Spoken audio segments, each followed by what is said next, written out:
Hi everybody, Al Bernstein here with another one of my video blogs, and this one is about Carl Froch. Well, it's about Carl Froch in general, and more specifically where Carl Froch finds himself right now in the sport of boxing.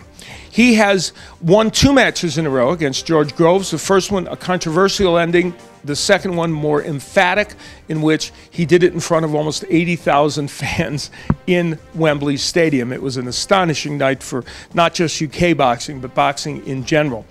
And now Froch has been off for a while and will be off for a while, even if he gets the fight that he wants, which is against Julio Cesar Chavez, sometime in the middle of 2015. He hopes in Las Vegas. Now that's a complicated deal because Julio Cesar Chavez is embroiled in a big controversy with his promoter, Top Rank, recently signed with Al Heyman as his manager, a gentleman who traditionally doesn't do business with Top Rank.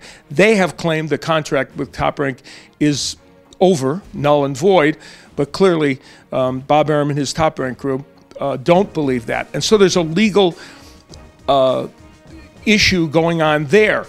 While all that's happening, Carl Froch is keenly aware of the fact that he's getting older and it's getting to be a larger and larger time in which he's away from the ring.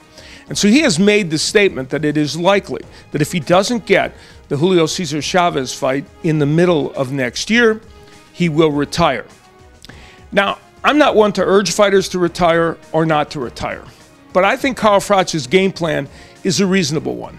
He has fought over the last 4 or 5 years, I think, the toughest opposition overall that any single fighter has fought in the sport of boxing. Over the course of that time, he's fought just about everybody that matters in the super middleweight division, and a couple coming up from middleweight, like Jermaine Taylor, who at that point was just a little removed from being a middleweight champion. The schedule he's fought has been spectacular.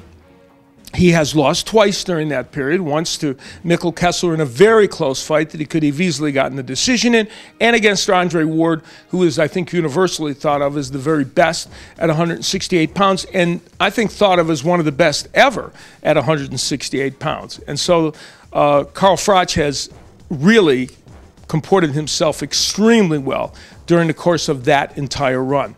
He's 37 years old, and I believe Froch understands that at this juncture, if he doesn't get a major fight, leaving the sport is not a terrible option. He's pointed out that he's financially secure, and he feels that he could walk away from the sport. He even acknowledges that not all fighters do, and it's a difficult thing to do.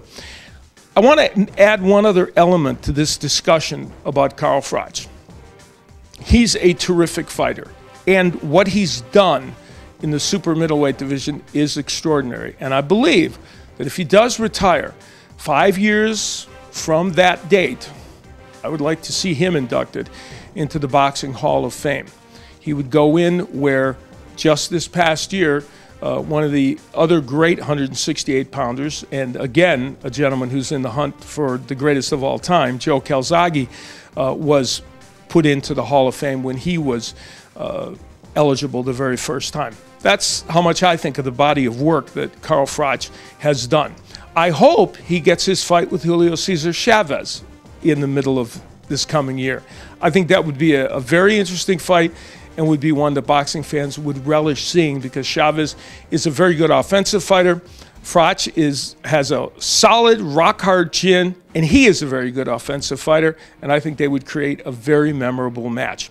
Either way, though, Carl Froch will leave the sport of boxing content with the fact that he accomplished a lot.